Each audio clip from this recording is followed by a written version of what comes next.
Welcome back to Project Aviate. Today, we're diving into one of the most legendary aircraft in aviation history, the Grumman F-14 Tomcat, a machine that didn't just rule the skies for decades, but also cemented its place in culture, history, and naval dominance.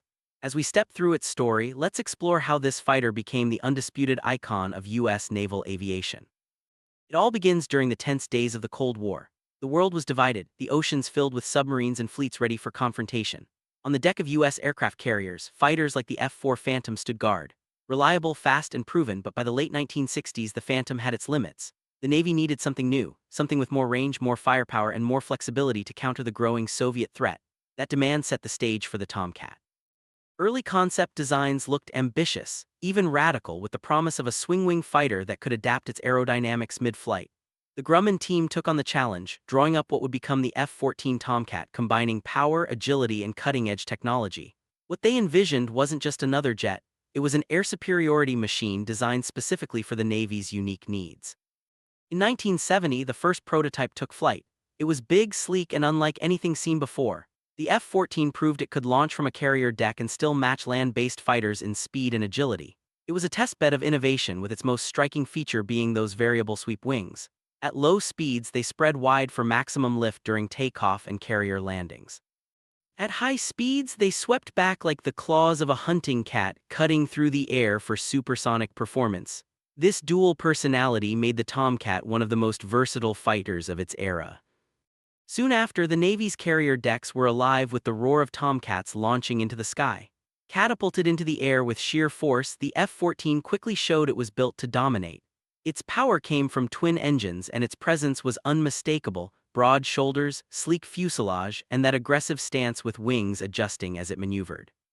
The Tomcat wasn't just about looks. Its weapons system was years ahead of its time. At its core was the AWG-9 radar, a powerful eye in the sky capable of tracking 24 targets at once and guiding long-range missiles with deadly precision. Paired with the AIM-54 Phoenix missile, the F-14 had a reach no other fighter could match. A single Tomcat could defend an entire carrier battle group, intercepting threats before they ever came close. Over the open seas, dogfights became a test of this new technology. Imagine the scene: an F-14 squaring off against fast and agile Soviet MiGs. The Tomcat could fight up close with sidewinders and guns, but it could also reach out and strike enemies far beyond visual range. When that Phoenix missile left the rail, it carried with it a warning. The U.S. Navy had a fighter that could dominate from miles away. In the 1970s and 80s, the Tomcat defined naval air power. Flying in formation over vast stretches of ocean, these jets weren't just symbols of strength, they were guardians of entire fleets. To pilots, the F-14 was more than a machine, it was a trusted partner. Sitting in the cockpit, the pilot and radar intercept officer worked as one, the pilot commanding the jet's raw power, the RIO managing the complex radar and missile systems.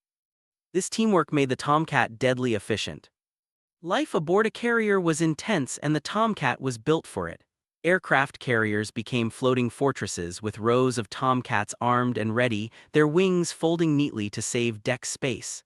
Day after day, night after night, they launched into the skies, a constant shield for the fleet below. Years of service tested the Tomcat in real combat. From the Gulf of Sidra encounters with Libyan fighters to its long watch during the Iran-Iraq War, the Tomcat proved its worth again and again. It could take punishment, deliver decisive blows, and return home safely. Its performance earned the respect not only of American crews, but also of adversaries who learned the hard way what it meant to face a Tomcat in battle. The jet's legend only grew with its appearance in popular culture. In 1986, Hollywood immortalized the F-14 in Top Gun, where audiences around the world saw it performing breathtaking maneuvers over the desert and the ocean. Suddenly, the Tomcat wasn't just a weapon of war, it was a star, a symbol of speed, skill, and American naval power. The sight of it streaking through the skies at sunset became an image etched into aviation history. But even legends must eventually make their final flight. After decades of service, advancing technology, and the arrival of newer fighters like the F-A-18 Hornet and later the Super Hornet marked the beginning of the end for the Tomcat. Still, every final landing carried with it a sense of reverence. Watching a Tomcat come in for its last carrier trap was more than just an operational moment, it was a farewell to a giant of aviation. Today, the F-14 lives on as a symbol. In museums across the world under dramatic lighting, preserved Tomcats remind us of the era when they ruled the skies. For those who flew them, maintained them, or simply watched them in action, the Tomcat is more than metal and wires. It is a story of innovation, dominance, and legacy. From the Cold War tension to high-stakes dogfights, from technological innovation to cultural stardom, the Tomcat became more than an aircraft, it became a legend. And even though its engines are quiet now, its roar echoes in history, reminding us of a time when the F-14 Tomcat was the undisputed king of the carrier deck. Thank you for watching today's journey into the story of the F-14 Tomcat. If you enjoyed this dive into aviation history, make sure to subscribe to Project Aviate for more incredible stories of the aircraft that changed the world.